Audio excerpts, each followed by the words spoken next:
Prime Minister. We have amongst us our guest for the evening, Sri Jayant Pandaji, President Pandaji, National Vice President BJP, Prabhari of Assam and Delhi BJP unit, and also a former parliamentarian. He is known for his role in articulating and communicating the rationale of amending Article 370 associated with Citizens Alliance Against Malnutrition, and also led a consultation to reduce tobacco consumption in India. We also have amongst us our Honorable Director, Dr. Sumit Bhasin. Now I'll request our guest for the evening to please release the report, and I will also request our researchers who have given such hard work for the completion of the report. Nancy, Rahul, Deepa, and Satyajit. Come on this side. So,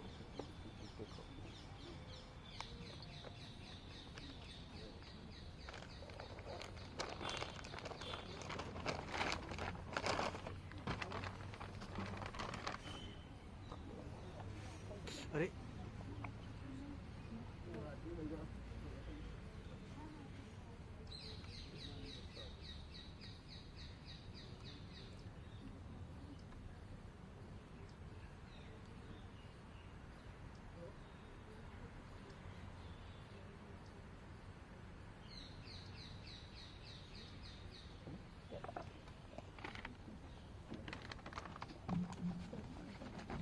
I'll keep one here.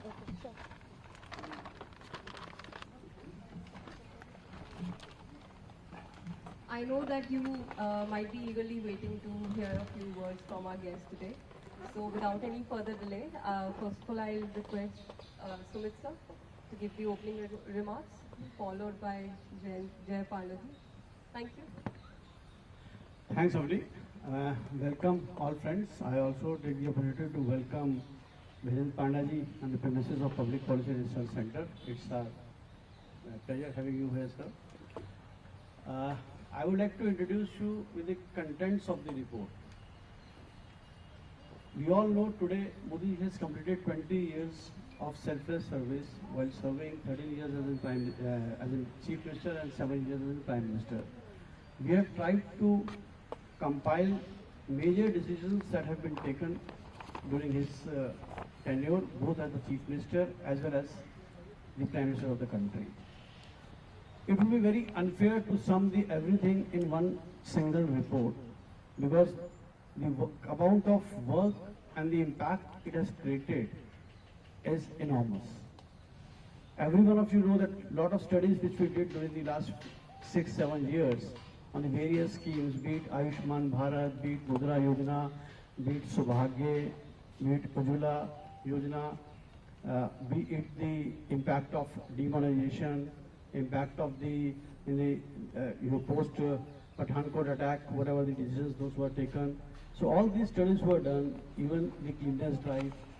So whenever we did the studies, and we noticed the lot of impact that has created in the minds of the ordinary public. This time we decided to go into more depth and started from 2001, when on 7th October he took charge as Chief Minister of the state of Gujarat. What we have done is that we have tried to sum most of the work under 7 categories. As a leader, as a grassroots leader connected to the masses, then how he has been able to deliver the last mile connectivity, which is the delivery of this government has been superb. So when we call it a last mile delivery of the policies and the services, so we have tried to cover that. Creating a nation which is self-reliant, Atmanirbhar Bharat, nation building.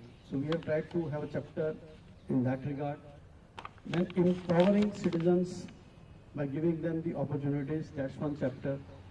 Strengthening the India's might, a cradle to the world's democracy, that's one chapter. And zero tolerance to the terrorism and protector of the modern India, there's a one chapter for that. And at last, but not the least, He is a leader who has tried to solve the problems. Historical blunders which were committed in the past have been rectified, be it Article 370, be it a problem of Ayodhya, CA, giving citizenship to the migrants in the neighboring countries. So we have tried to cover different aspects. That is what we have done, and the report will speak about it. Our honorable guest, Bijen Pandaji, will talk about it. But as in Public Policy Research Center, what we did this evaluating study, we thought there is such a huge scope of carrying this goodwill and the good work which has been done to be documented further. And the Public Policy Research Center has decided to go and engage with the policy students working in the various institutes who teach public policy, public administration, and conduct seminars, symposiums, study tours, study circles to document the work done under different spheres, be it the agriculture, financial inclusion, infrastructure building, and social environment. These are the four for now which we have thought of where the PPRC will be doing the work. We have also tried to connect the dots to see the personality of the person. Like when we did the Mudra Yojana, impact study of the Mudra Yojana, we noticed that the Mudra Yojana could not have succeeded until you had the Jan Dhan account. So the Prime Minister in 2014, 15th August, announces opening of Jan Dhan accounts. Then goes into for the social security. 12 रुपए का एक insurance और एक रुपए रोज का जीवन बीमा, ये दो सोशल सिक्योरिटी के लिए इंश्योरेंस की स्कीम्स आती हैं. फिर मुद्रा योजना भी आती है और साथ में अटल पेंशन योजना भी आती है. बाद में stand up India, startup India और बाद में डीबीटी. तो किस प्रकार से सब चीजें आपस में कनेक्ट हैं और उनका कनेक्ट का क्या इम्पैक्ट हुआ, वो भी अब हम अंदर आगे आके एक बहुत बड़ी स्टडी और करने जा रहे हैं. अब मैं रिक्वेस्ट करूंगा बिजेन पांडा जी से कि वो he has gone through the report and whatever he has to add regarding the reports, it will be added. Post that you can ask the questions. My only request is, it's a Public Policy Research Center's press conference. The topic today is 20 years of selfless service. So all the questions that should be pertaining to those 20 years of selfless service. No political questions. If you want to ask them, you can obviously ask him. He is available after the press conference. Over to you, Pandaji. धन्यवाद. सभी साथियों को मेरा नमस्कार और स्वागत.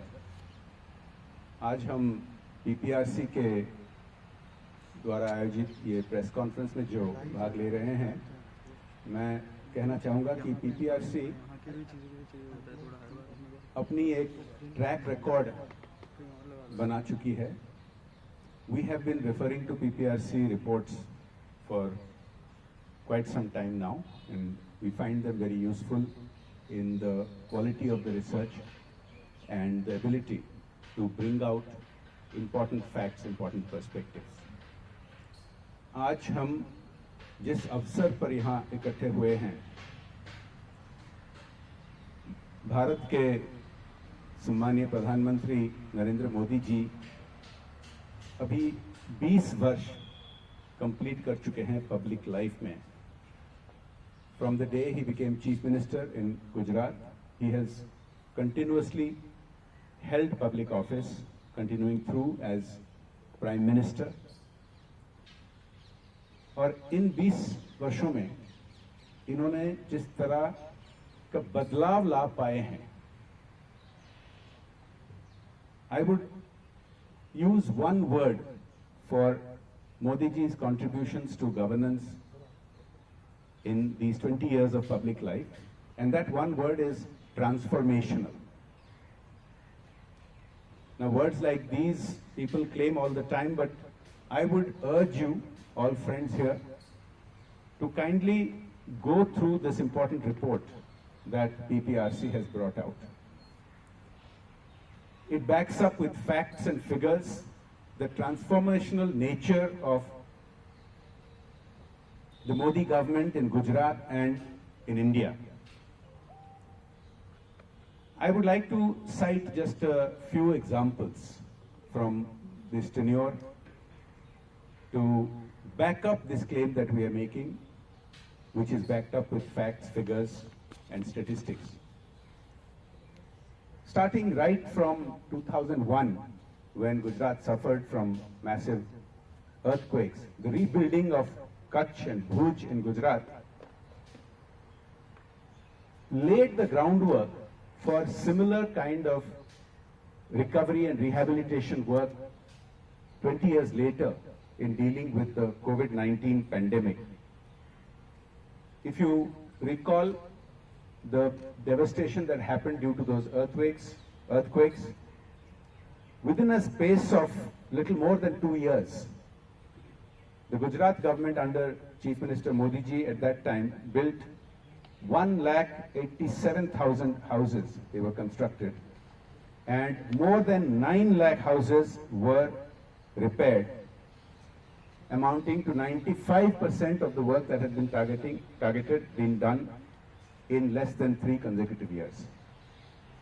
If you look at the economic development of Gujarat during the Modi years, it was the first state back in 2004 to recognize the importance of special economic zones and create an SEZ Act way back in 2004. I could go on and on, but I will just mention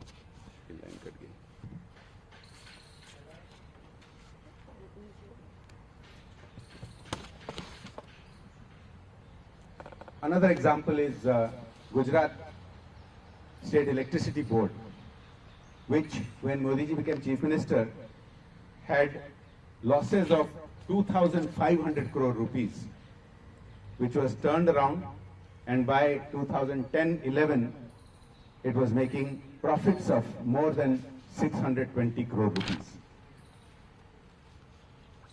Take a look at the roads of Gujarat.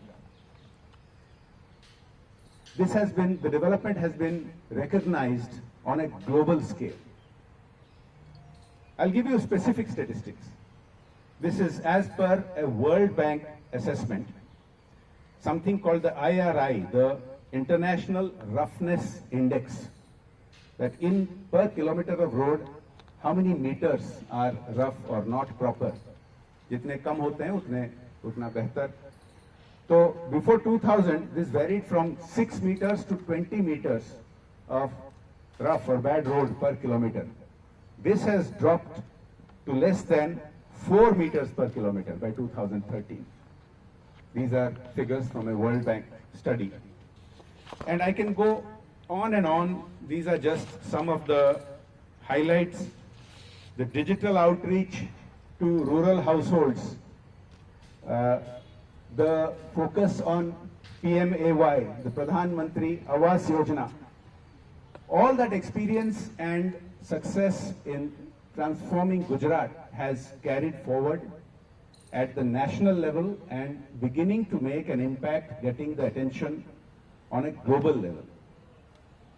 National level pe, Sumit ji just mentioned about the massive DBT program, the JAM trilogy, Jan Dhan Aadhaar Mobile Trust, which made it possible, the policy changes which made it possible. And you are aware of the transformational effect it has had, with India being the largest, the fastest growing market for digital transactions in the world today. If we look at housing assistance for the underprivileged, so Pradhan Mantri Awas Yojana ke zariye, and this is the latest figure from this week itself, more than 20 million houses have been built, more than 2 crore houses. Similarly, the infrastructure development through the Sagar Mala initiative on waterways development and the Bharat Mala Pariyojana, which is an umbrella program to extend and link highways and expressways around the world, around the country. The Udan scheme to bring accessible flights to the common Indian citizen. Other measures which affect all of us. The Real Estate Regulation and Development Act was a sector which had seen a lot of malfeasance, and because of various vested interests, action was not being taken in this sector. But Prime Minister Modi brought about a transformational, much needed regulatory agency to help make this happen. If you look at the Northeast, no Prime Minister has visited the Northeast more number of times. If you look at the infrastructure development, some of the Northeast states are now getting railways connection for the first time since independence. Tripura has got its railway connection only after Modi ji became Prime Minister. Assam, which had railways connection, has seen massive expansion and broad gauge implementation. Manipur, the work is at a final stage, and in a few short months, you will have rail connectivity. Similarly, the focus on improving freight and passenger movement across the country. There are many, many other areas. If we start talking about each of the initiatives taken under Prime Minister Modi, we will not be able to complete it in the time frame of a normal press conference. इसीलिए मैं आपको निवेदन करता हूं कि कृपा जो report बनी है इसको आधे एक घंटे में अच्छी तरह से देख लें, तो बहुत सारे इसमें डिटेल्स तथ्य हैं.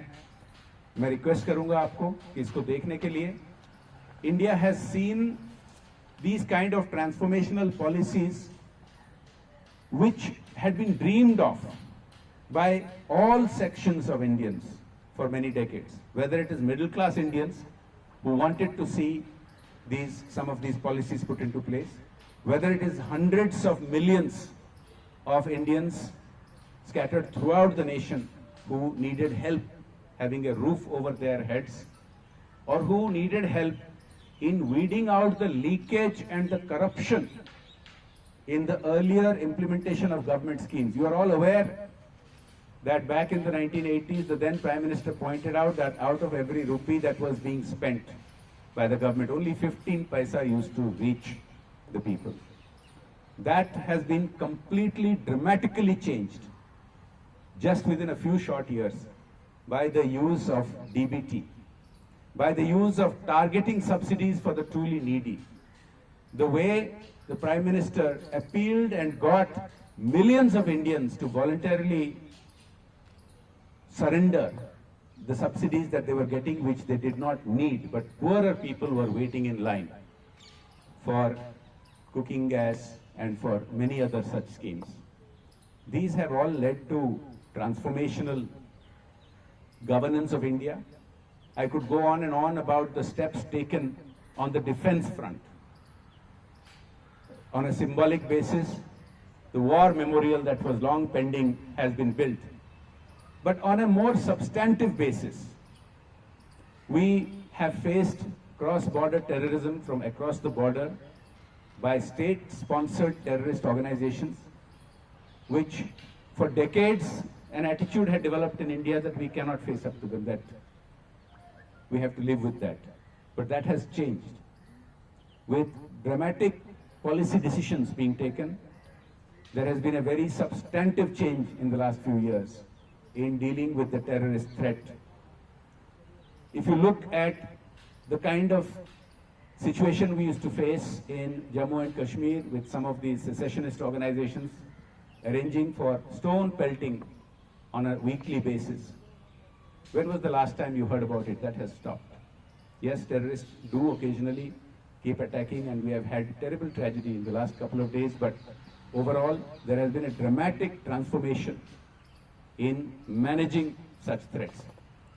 I would like to conclude by mentioning that in these 20 years, the Prime Minister has not only created a national track record of this transformational governance, but now as Prime Minister, he has created a global track record. The way India has stepped up to create opportunity out of adversity, to manage this pandemic, which is a global pandemic, when on many fronts, experts used to say that India did not have the wherewithal, but yet we have today been running the world's largest vaccination program in a very short time. We are fast approaching 1 billion vaccinations. And on a daily basis, we do more vaccinations than many countries entirely. This has been made possible by the can-do spirit, the vision, the political will, and the dynamism of Prime Minister Narendra Modi. India has reached out and helped dozens of countries across the globe during this crisis. India is also stepping up and playing a very positive role along with other democracies to ensure that the geopolitical challenges of both our neighborhood as well as across the continent and across the world are tackled in a manner that is open, transparent, and conducive to democratic nations' attitudes. With that, I will conclude my remarks. I will once again request, we will be circulating this report by PPRC, whose young researchers whom you met have been working very hard on this. These are all backed up, as I would like to again reiterate, with solid data, with solid analysis. Please do go through it and cite some of those facts and figures, which I think is important for your viewers and your readers to be made aware of. With that, I would like to conclude my remarks. मैं आप सबको धन्यवाद देना चाहूँगा और अब हम आपके अगर इस विषय पर questions हैं, I'll be very happy to answer them.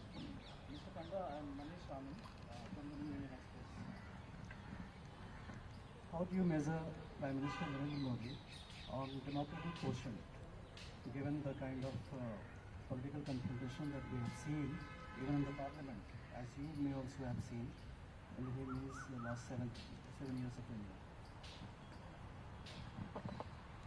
Prime Minister Modi is the elected leader of the single largest democracy that human history has ever seen. Often there is a false equivalence some people try to draw and make comparisons which are not appropriate, because if you look at what Modi ji has achieved in a democratic nation, you refer to Parliament. Despite the massive disruptions organized by some of the opposition, Modi ji has constantly kept reaching out to them, constantly kept asking them to solve these disagreements in a democratic manner, to have all-party meetings, to try and come to a consensus. In fact, there was a lot of progress on that front for several years. You saw that Parliament, the efficiency of Parliament, the number of hours it worked, the number of bills it passed, saw quite an improvement in recent years, until just recently. There has been again a resumption of the kind of disruption that has happened. I would like to say that sometimes the reportage on this is not very fair, because you see several state governments abuse their power in such a blatant manner. I can give several examples, but this is not the occasion for that. And that doesn't get talked about as much. Whereas at the national level, I can assure you, I can tell you, if you observe the facts, the Modi government is committed to achieving things in a democratic manner befitting the world's largest democracy.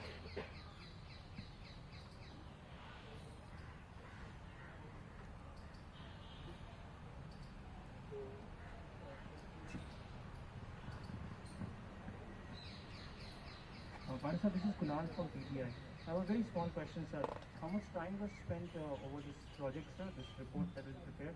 And when was it first conceived? Was it decided that 20 years is going to come, so of course the work must have begun earlier? What led to it? I just want to understand the run-up to this report. I'll ask Sumitji to comment on this, but I'll just say that PPRC is an established think tank that does work on a regular basis. As I referred to earlier, there are many reports it has. I urge you to look at its past reports to see its track record. So they continually work on it. I personally refer to a lot of their work done.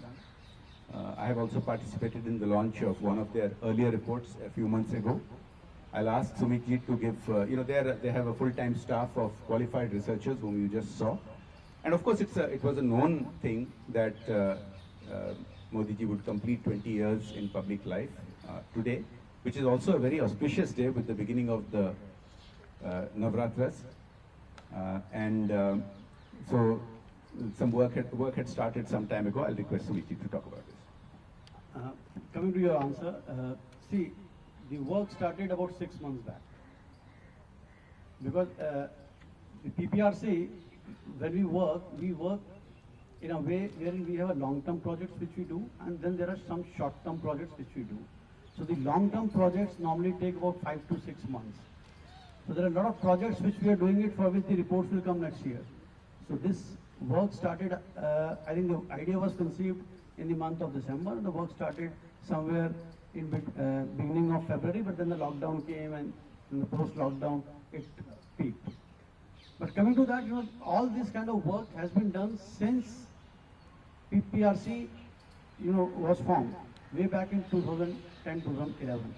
So even when we were in the opposition, we were doing a lot of policy research studies and impact studies. And that time we had collected a lot of data for the state governments which BJP had. And obviously the other state governments also. So on the basis of the lot of data collection in-house which we have, and the data keeps updated. As Pandaji was saying, that the data which we are sharing with you is as per the latest data available. So we have a data which is as latest as yesterday.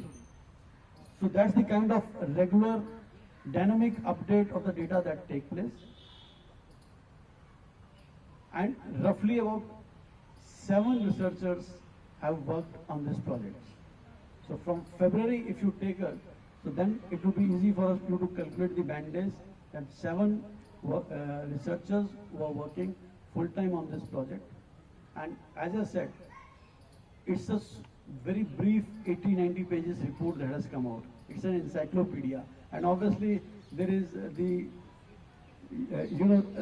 people to read more, that interest is slowly going down. So we have to come to that kind of a document which is a readable document also, क्योंकि ये बहुत बड़ा encyclopedia ना लगे, but इसी को अलग-अलग volumes बनाते हुए अलग-अलग sector wise हमने 5 sectors को identify किया, उस पे जो भी उसका field पे भी क्या impact हुआ है, क्योंकि this is based on the secondary research.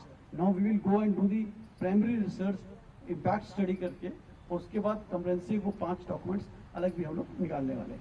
What is one thing that you want to do, that you will wish that the PM does in the next 3 years, which he hasn't done yet? Only one. You see, this question I think is a very interesting question to be seen in the context of your earlier question. Now, of course, if India were not a democracy, there is another large country in our continent with similar size population, where one person or 2 or 3 people make all the decisions. Here, many things that Modi ji plans for has to be worked out in a manner that it has to pass the Lok Sabha, it has to pass the Rajya Sabha. So if you look at the track record of what Modi ji has achieved, I think it should give you an indication. Look, GST, Goods and Service Tax, was on the anvil for 20 years. It compressed 17, 18 taxes into 4 slabs. The IBC, the insolvency code, was again being demanded for 2 decades. Similarly, we have talked about DBT, we have talked about the BHIM facilitation. I can just go on and on. There are literally hundreds of things that have been done. It is also important to know what has been undone. There are well over, approaching 2,000 old laws that have been taken off the books, which date back to British times, which date back to pre-independence times, that were holding back India. This is why India has today become the third largest startup ecosystem in the world. You can see the large number of unicorns which are now going public and having success. So look, there are, I'm sure, as we progress, India is back on track to a $5 trillion economy by any measure. Not just the World Bank, not just Indian economists, not just the stock markets in India or the investments in India or the new innovations. By every measure, India is on the way to becoming the third largest economy in the world, and in the process will lift all Indians up in terms of their standard of life and access to opportunities. So whatever you can think of, and there are many things that the PM himself has referred to, whatever you can think of, they will happen in due course. Now, which will get what prioritization depends on circumstances, but I can you can rest assured that the political will of the Prime Minister and his vision, his big vision and determination to implement these fundamental changes is second to none.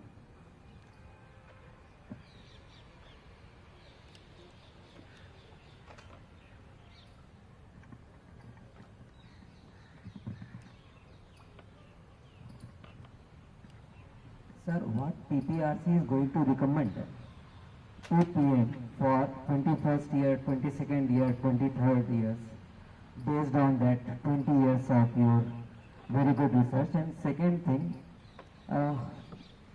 what is the reason that so many good things are happening to all aspects? The price of rupee in the international marketing is going down. I think this is related to the previous question as to what should happen in the 21st, 22nd, 23rd year, similar to the earlier question. Let me answer this. Let's take a look when in the early decades of India after independence, we used to have a low growth rate. That is when other countries passed us by and became economically developed. Countries in Asia, small, large countries in other continents. Liberalization started happening and things started opening up with P.V. Narasimha Rao ji, and then Atal Bihari Vajpayee ji really gave a big thrust with the huge infrastructure projects of the late 90s. And now under Modi ji, you can see that we have had a gear shift. Now this is a fact that each of the last 5 years, India has been the fastest growing large economy of the world. It's simply a fact. Each of the last 5 years. And this was not the case when Modi ji took office, if you remember, because the growth rate had gone down dramatically, the inflation rate had gone up, and most of the rupee devaluation happened during that period. If you look at the Modi tenure, the rupee devaluation has been minimal. But as the country's economy grows, as it is more integrated, sometimes currency rates will fluctuate. It's just one of the many factors. But you can see that economically, socially, access to education, access to infrastructure, access to, I think it's important we should mention, I mentioned the world's largest vaccination program. But it is also important to mention that India now has the world's largest medical insurance program with Ayushman Bharat. So access to health, we have seen dramatic surges in the last few years under Modi ji's prime ministership. So I will conclude my comments on this question by saying that all the multilateral organizations have predicted that yet again India will be the fastest growing large economy in the world in the current fiscal going into the 21st year, 22nd year. And also it's going to be very close to double-digit growth. That's what our own RBI is predicting. So clearly, I think we are on the right track.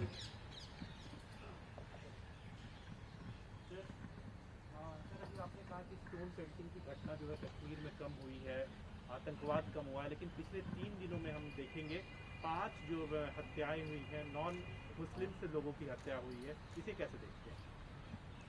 नहीं, आप जो प्रश्न पूछ रहे हैं, मैं इस पर कुछ बोला था, दोबारा कहूँगा कि ये तो सच है कि article 370 was the only article in India's constitution which had the word temporary in front of it. और वो जाने के बाद जो some people were making dire predictions, ये हो जाएगा, वो हो जाएगा, वो नहीं हुआ. Kashmir has seen a big turnaround. जो स्टोन पेल्टिंग होता था रेगुलर बेसिस पे हर हफ्ता, उसको ऑर्केस्ट्रेट किया जाता था. देश में रहकर भी देश के खिलाफ काम करने वाले संस्था और कुछ व्यक्ति उसको ऑर्केस्ट्रेट करते थे. और स्टोन पेल्टिंग आप जानते हैं कि it is a thing of the past. It has not been happening regularly. पिछले 2-3 दिन में जो हिंसा कांड हुए हैं, जो हत्या हुए हैं कश्मीरी पंडितों के और अन्य, जैसे कि आपने कहा, नॉन मुस्लिम्स के. देखिए, 30 साल पहले जब कश्मीरी पंडित कम्युनिटी को वहां जेनोसाइड किया गया, उनका एथनिक क्लेंजिंग किया गया, वो कई जगह उसको डाउन प्ले किया गया था. लेकिन इस बार आप देखे होंगे एक बहुत साहसी young lady, the daughter of one of the victims, has spoken out so powerfully. That is the right spirit.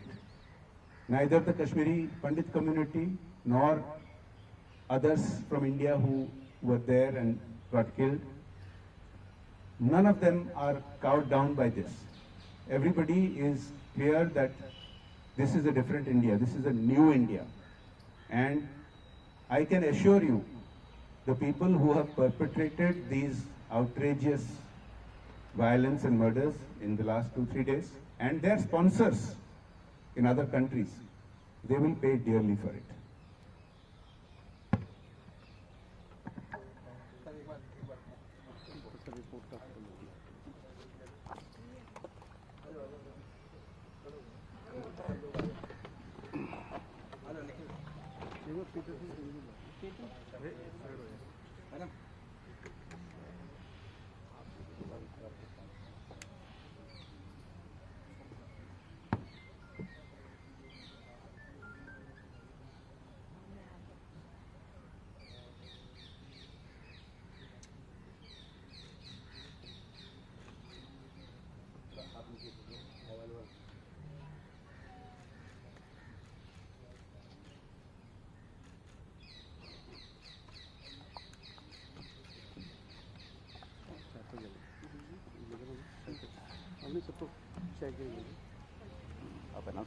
Thank you so much, sir. And now I'll request all the media friends to please join us.